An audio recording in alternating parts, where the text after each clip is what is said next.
A indústria dos jogos de anime. Sabe aquele jogo de anime que você jogou na sua infância e pensou, cara, isso é melhor do que a obra que ele se baseou, como assim, cara? Pois é, a gente vai falar deles hoje, do auge da criatividade até o momento atual, onde todo jogo parece que segue a mesma fórmula de é só trocar o Goku pelo Gon e já era. Nos anos 2000, os jogos de anime ainda estavam engatinhando e eles pareciam aquele assistente do escritório. Geralmente não é perfeito, mas tá prestando todo tipo de serviço. A gente teve coisas como Dragon Ball Budokai, que mais parecia um jogo de luta misturado com um RPG de arena, e tinha todo um modo história com cutscenes meio duvidosas, né?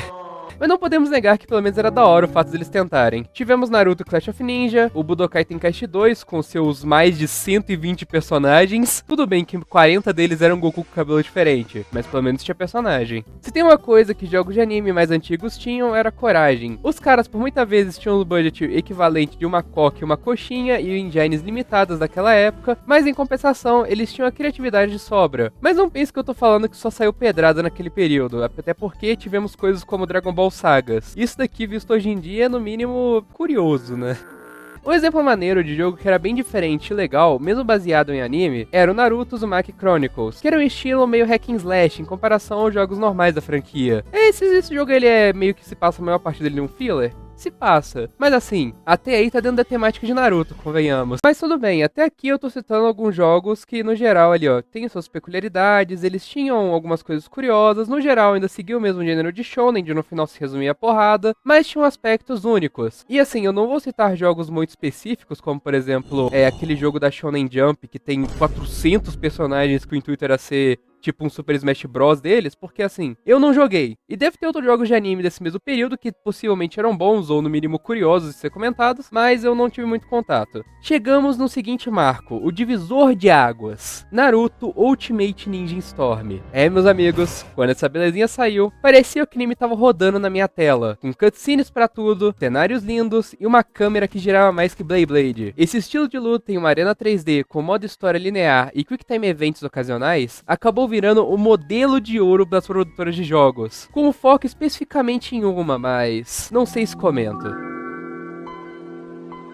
Foi aí que todas as produtoras que focavam em jogos de anime olharam pra isso e pensaram: se funciona com Naruto, se a gente fizer com todos os animes do mundo? Fala baixo que eu não sou surdo. Temos como alguns exemplos My Hero One Justice, Demon Slayer Hinokami Chronicles, Jujutsu Kaisen Cursed Clash. Hoje em dia é fácil, você vê o trailer de um jogo de anime e já sabe, ou vai ser uma arena 3D ou um tag team, super cinematográfico e pronto. Geralmente a base de tudo é a mesma coisa, só muda o cosplay da obra em questão. Demon Slayer, Storm com katanas. My Hero Academia, Storm com uniforme escolar. Jujutsu Kaisen, Storm, mas temos Satoru Gojo. E que Satoru Gojo feio, viu? Parece que com o passar do tempo, tudo tem se tornado uma grande fábrica de adaptações, com uma inovação mínima e preços absurdos. E ainda tem gente que pega essas inovações mínimas e trata como se tivéssemos que agradecer por ter isso. Temos lançamentos incompletos, com pouquíssimos personagens ou variações de gameplay, onde a maioria do que seria uma gameplay verdadeiramente interessante é vendida como DLC, e temos que só aceitar isso. E claro, por muitas vezes temos visuais lindos, mas se a gameplay é o aspecto mais raso da experiência, então seria melhor só ficar vendo o anime, até porque é nisso que vocês estão se baseando, né? O mais triste é saber que eles fazem isso porque tem público que vai comprar esse tipo de merda. E eu acho que boa parte dessa ideia já é o que acaba deixando eles meio desleixados em relação à produção, já que independente da qualidade do produto final, eles ainda vão continuar vendendo no fim do dia. Mas afinal, o que a gente acaba perdendo no processo? Hoje parece que todo anime acaba virando um jogo de luta ou um gacha de celular. São poucos os casos onde a gente vê algo que é realmente diferente, verdadeiramente fora da caixa. E como alguns exemplos ruins que eu tenho aqui pra poder citar, eu antes de ter um canal de anime, já era o tipo de pessoa que era fissurado em jogo. E eu adorava jogo de anime. Mas teve um em específico, que foi o principal tema pelo qual quero trazer esse vídeo. One Piece Pirate Warriors 4. Na época que eu comprei, eu achava um jogaço. Mas depois de mais de 100 horas socando figurante, eu posso afirmar que aquele jogo é extremamente vazio. Pula arco pra caramba, tem uma história básica.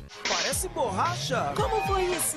A gameplay mais repetitiva que arroz com feijão pra almoço de família. E é caro pra caralho. E na moral, não sei quem foi o gênio que teve a ideia de fazer um Musou dessa franquia, mas parabéns, tu fez um farming automático pros caras. Eles já estão no 4º jogo, e se bobear, enquanto estiver lançando One Piece, vai estar lançando One Piece Pirate Warriors, onde a única coisa que muda é o plano de fundo que você vai ficar socando os mesmos figurantes. Eu também queria citar aqui um exemplo mais ou menos ruim, porque eu tenho algumas ressaltas sobre Sparking Zero.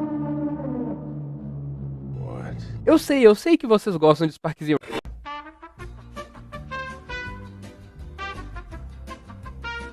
No dia do lançamento, alguns amigos meus e eu se reunimos pra poder jogar essa pedrada. A gameplay desse jogo se resume àquela cena do Zabuza e do Kakashi teleportando um atrás do outro na ponte, sabe? Sem contar que no gameplay local eu achei putaria os caras colocar o mapa mais vazio do jogo pra ser o único mapa no multiplayer local, que no caso é a Sala do Tempo. O que assim, é um local icônico, é bacana, mas a longo prazo fica meio maçante só lutar lá. Teve aquele jogo de Naruto, Shinobi Strikers, que foi interessante a ideia do lançamento dele, porque realmente foi alguma coisa fora da caixa, que tinha aqui uma ideia de ser um 4v4 ali massa, e isso até descobrirem o meta do jogo, por nunca balancearem, só ficou injogável depois de um certo tempo. Além desses jogos listados, a lista continua e você mesmo pode ter pensado em algum jogo que eu não pensei, e é bem possível que tenha acontecido. Mas assim, nem tudo tá perdido. Apesar da indústria maior viver de um loop eterno de Arena Fighters, existe a luz no fim do túnel, e são aqueles jogos que lançam uma vez a cada lua nova, como o Dragon Ball Z Kakarot, que conseguiu ser um jogo fiel, divertido e com mecânicas legais, não só em combate, como fora dele. O que é curioso, porque em comparação a outros animes, Dragon Ball é conhecido por ser o suco do shounen. Ele é um dos poucos jogos que tem coisas legais além de porrada. Tipo, tu pode simplesmente parar no meio de um arco tenso de combates Vegeta, você vai morrer? e resolver que você vai fazer o filler de andar de carro, ou reunir os guerreiros Z pra jogar uma partida de beisebol. Também tem aquele jogo de Jojo, Heritage for the Future, que além de ser um jogo de luta legalzinho, no seu modo história, também tem inserção de outras mecânicas de estilo de jogos, de maneira que ainda fizesse sentido na história original. E esse jogo é massa, viu? Recomendo jogarem, se caso tiverem oportunidade. E deixo aqui algumas ideias interessantes que eu adoraria ver em jogos que não fossem padrões. Por exemplo, eu adoraria ver um jogo tático de Bleach no estilo de Fire Emblem, porque funcionaria. Um jogo de Death Note como uma visual novel investigativa, estilo Ace Attorney ou Danganronpa. Eu não quero um Among Us de Death Note. Um Jujutsu Kaisen com base em algum tipo de Souls-like, com foco em timing e maldições acumulando como status. Ou até mesmo uma parada que eu pensei e elaborei muito, e eu adoraria que isso fosse real, cara. Um jogo de Hunter x Hunter como roguelike, tipo Hades, sabe? Imagina escolher sua classe pra começar o jogo como se fosse o estilo de NEM, e o tutorial do jogo fosse, sei lá, até mesmo o Exame Hunter. Cara, eu jogaria fácil essa pedrada. No final das contas, os jogos de anime não morreram. Eles só estão numa fase meio repetitiva. A gente ainda joga, se diverte, reclama e joga de novo. Mas fica aqui meu apelo. Desenvolvedoras, saiam desse loop de fazer jogos iguais. A gente quer ver algo novo, pô. Quer dizer, pelo menos eu quero ver algo novo. Se você quer comprar seus jogos que nem o pessoal compra FIFA, aí já é outra história. Ou pelo menos só me vende algum jogo de Jojo que não seja só lutinha, pô. Isso daí já me faria feliz. Bem, se você gostou, deixa seu like, se inscreve e comenta aí qual o anime que mais te marcou. E se for Dragon Ball Final Bolt,